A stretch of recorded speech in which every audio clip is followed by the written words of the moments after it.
Wisdom, or Paññā, is the substrate of understanding that characterizes all the virtues. Without wisdom, none of the paramis would be cultivatable, since they all require comprehension. Now, what about intelligence? Is that the same thing as wisdom? Or can we cultivate wisdom from intelligence? And the first answer is no. Intelligence is usually not what the Buddha would call wisdom. But yes, we can receive wisdom from intelligence from time to time. This is because as diverse beings, we have to learn to become rounded and expansive by going through experiences and being able to see things from different points of view. With each successive life and each successive astrological combination in the psyche, this is part of the role of astrology and the four natural elements, for example. For those who are not intellectually inclined or mentally innovative by nature, they can gain a lot of wisdom when they discover that others around them are using their intellect and problem-solving skills at a higher capacity to live a more optimized life.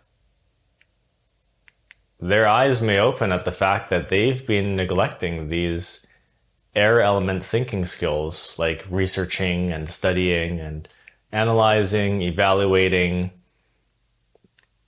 looking at statistics and numbers and planning for rainy days, budgeting, and life hacks, so to speak. These thinking processes are necessary for raising the quality of our life by becoming more efficient and informed through knowledge and wit.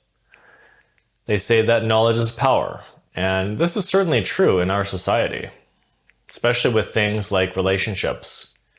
A lot of people just go about their business on their own and don't consider pausing to look into the vast collection of dating and relationship advice that is available to us freely in books and videos online. And unfortunately, the majority of people struggle in this area because of ignorance. And then when we do get help later down the road and it's coming from a therapist, we're shown another interesting thing, which is something called cognitive reframing. Looking at situations from different points of view in order to change the way we feel about them. This is another intellectual practice. So the intellect can provide us some wisdom, just like the other natural elements. Earth, water, and fire, these elements or skandhas, or samskaras, they do provide wisdom too. They all provide different perspectives. So the intellect itself is limited.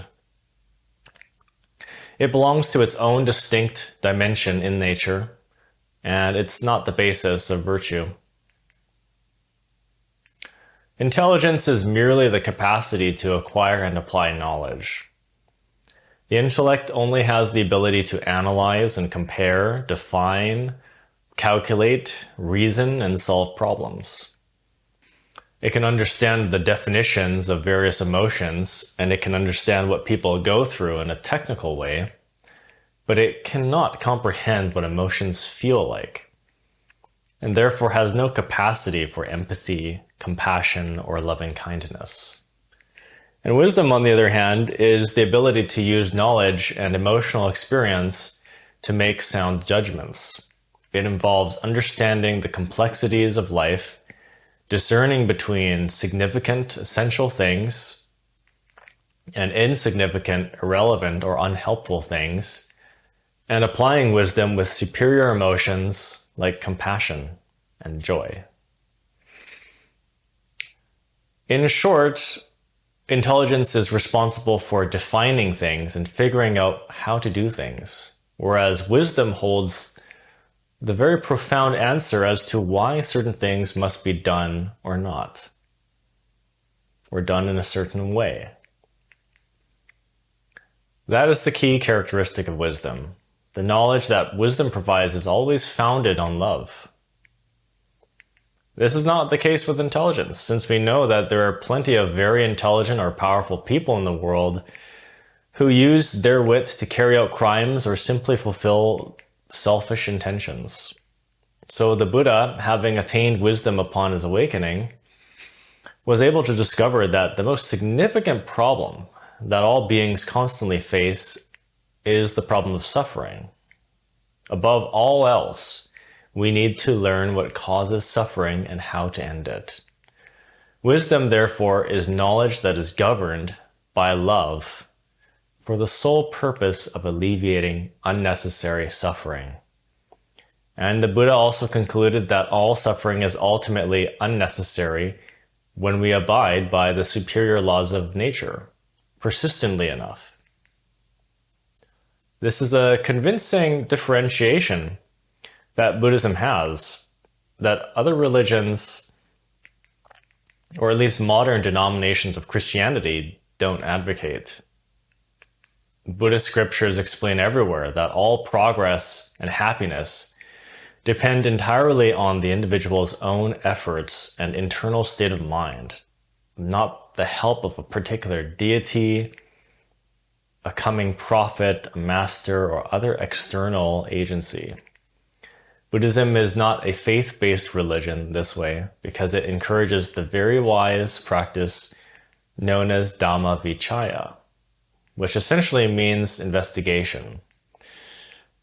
We are encouraged to scrutinize, analyze, and test everything we are uncertain of, including things we think we know, or we should believe in, like the Buddha, or the Dhamma, or the Sangha. The Eightfold Path consists of three basic categories, which are sila, samadhi, and paññā. So the Eightfold Path is organized into these three parts. Paññā merely recovers the last two elements of the path, mindfulness and concentration, or samadhi. These two mental qualities work together to produce wisdom. The Buddha explains if one is established in sila, then samadhi may arise. One who is established in samadhi, there is no need to wish. May wisdom arise. Wisdom naturally arises and swells.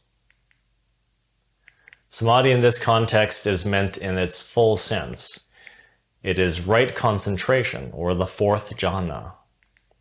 This experience also provides right view, again, but this time in the complete sense. The experience of this ranges from minor samadhis we receive as intuitive insights in meditation to the full awakening and perception of reality.